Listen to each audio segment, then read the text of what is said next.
There's her entire life, and here she is. Please welcome Ms. Kylie Minogue. Thank you. Thanks for coming. So,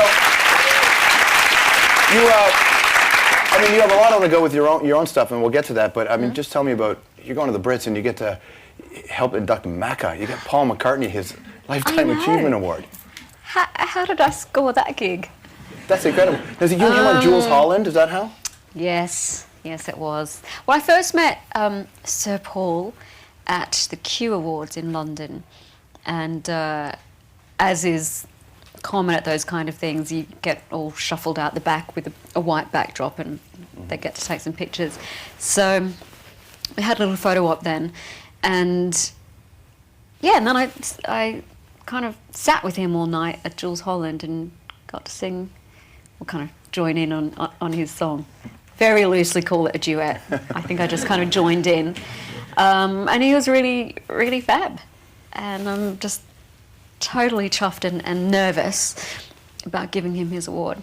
It's one of those things that I would imagine, because you've had your own successful career, you don't get much opportunity to stand beside somebody who, wow, you're Paul McCartney. Yeah.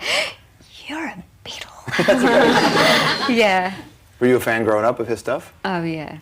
My dad had, on the little record player, it was, well, the records I basically rotated were the Beatles. My favourite song was, at that time, 8 Days a Week. The Stones, Donna Summer, and then Grease, when that came out. Then moving on to the Jackson 5.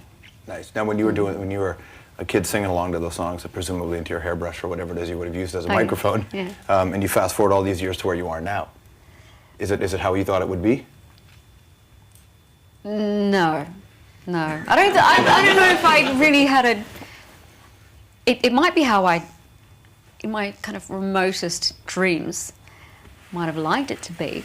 I did have this this daytime fantasy that the father who lived next door to us, we lived in lots of different houses, but one was a cul-de-sac, and it was an area that was all young parents and loads of kids. So the kid next door, his father, I just would think, imagine if he heard me singing one day and he was a record producer and he'll produce me. As luck would have it. So he wasn't a record producer. I found other avenues. But in a sense, that's kind of what happened. You were doing a TV show and you were singing a song and someone said you should make a record. Yeah, well, I started out doing TV, and when I was 16, I did a mini-series called The Henderson Kids and made a little, tiny bit of money from that, but enough to be able to go to pay to have singing lessons, which I did and I loved. And the reason I was doing that was to make a demo cassette, people. Okay, we all know what cassette is, but many people, children watching it, like, cassette? What? You mean like a disc? No, cassette. Hey, at least you didn't record on vinyl, right? just made it past that. But I didn't do that to, I didn't at that time think it would be for a recording career. I thought it was just as an actor or as an actress and just about to finish school and hopefully survive as a working actress. The more things you can do, the better. And if I could say, well, do they need someone to sing? Here's my demo cassette. Yeah. You started, you were so young when you started to gain some sort of notoriety. I wonder if you look at, you have a different relationship with celebrity. And when you see the young girls today who on TV it just appears like they're falling apart. If you can empathize in some way with what these girls are going through. I get asked this a lot these days, and I find it's a difficult question for me to answer because I don't know what these girls are going through. One thing I do know is that the media can blow a small story completely out of proportion, and none of us really know what the reality is. But if even some of it's to be believed, then yeah, I mean, a lot of them are having a hard time, and I didn't have to deal with having 50 paparazzi outside my door. A few, yes, and that seemed like difficult enough to deal with at the time, but times have changed, so... There's just more media to try to fill, I guess, too. There's more media to fill, yeah. We come out at this stage, what's interesting with your career is that you have this, you put out records, and then you take a little bit of time, then you put out another record, and now you're about to embark on this massive tour around Europe. It's a big tour. You have a lot of shows. I know. You're going to Russia. You're going to places people don't go anymore. Russia, Latvia, Greece. I mean, are you big in Latvia? Is that? Apparently. I would hope so after traveling there and doing a tour, yeah. Now, your mindset when you went to make a record now, I mean, you've gone through so much in your life. Yeah. And even with your health issues that were all over the press, when you walked in to make this record now, did you approach it differently than you had previous albums? Let me think. What I recall from when I started, it's kind of... There was different stages to it. That's why I'm looking like an absolute idiot right now. No, I mean... When did I start recording my album?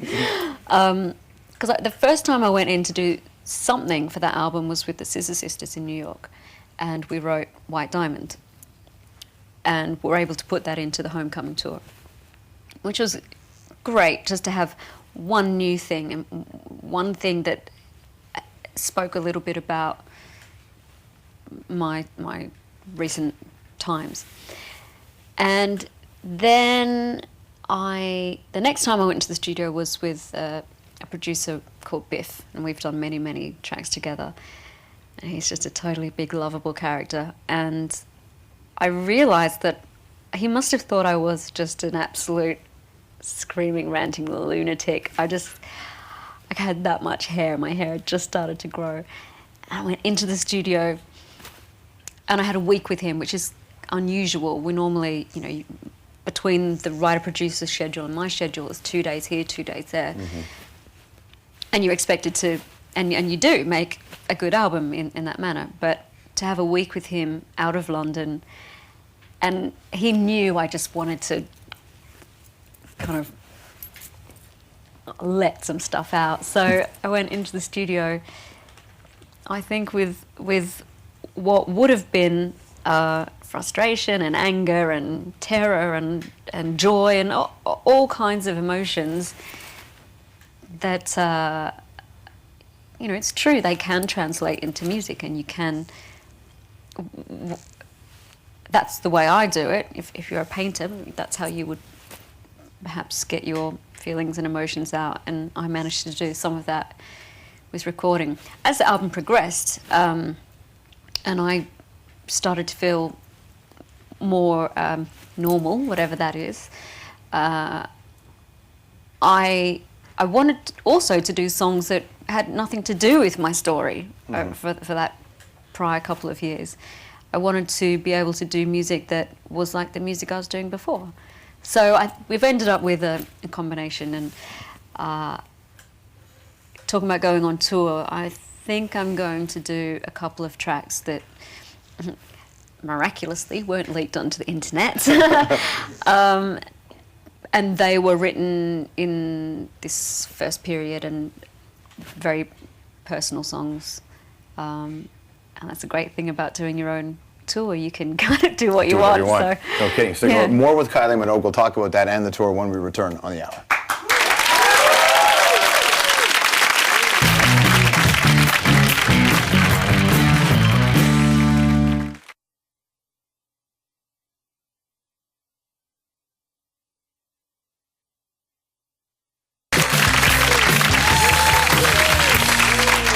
All right, you're back here on the hour in London, England, hanging out with Kylie Minogue, battling cancer, battling it publicly, beating it, all of that, and then you walk into a studio. Are you the kind of person that naturally wants to spill or doesn't want to spill? I felt comfortable to spill with certain producers. Other producers, someone like... Actually, I'm about to totally contradict myself, which I do all the time. Bloodshine Avant, they did speakerphone and nudity, which are very highly produced, kind of contorted sounds. I wouldn't have expected them to do, you know, speakerphone is about speakerphone. Yeah. But I actually did end up starting to write No More Rain with them. But it's turned out it wasn't their bag, so I had another producer produce it, so it didn't make a whole lot of sense. You find comfort in different places. And I suspect being surprised is half this. I wondered if you booked this huge tour because being on the road is a nice way to just be away from life in a sense. There is something to be said about for the tour bubble. Just kind of get in there and just disappear from everything. When life's getting really difficult, let's go on tour. At least we know what the difficulties are.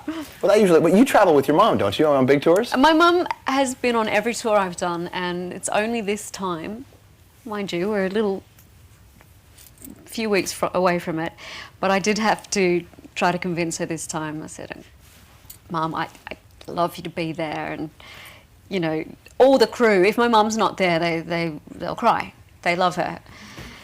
And but now that we've got a little nephew, or my nephew in the family, I said to Mum, love you to be around, but don't feel like you have to be. Go be with the kid. Yeah, just kind of come and go. So both my parents are going to come on the first part of the tour, because we're going to places that are so far flung. It'd be a good time to do it. Certainly. New record, you can get it on a CD, but you can also get it on this. Yeah. Which is a USB stick. Are you big into this, the technology angle? Yeah. This is going to look just like such a massive piece of kit, isn't it? Yeah. Put it on the fridge. Put a magnet on it and put it on the fridge. Everybody will keep it forever. We should have magnetized Well, it. take it. It's yours. It's your idea. Kylie Minogue, everybody. Thank you very much for coming in. Good to see you. Hey, that's it for us tonight from London. And be sure to check out the Brit Awards Thursday night, CBC Television, 8 p.m. You'll see Kylie at the Brit Awards with Paul McCartney. We're here every night at 11 o'clock. Tomorrow, Andrew Morton, Ben Elton. Thursday, Ricky Gervais, and legendary journalist Sir David Frost. Thanks for watching. That's time.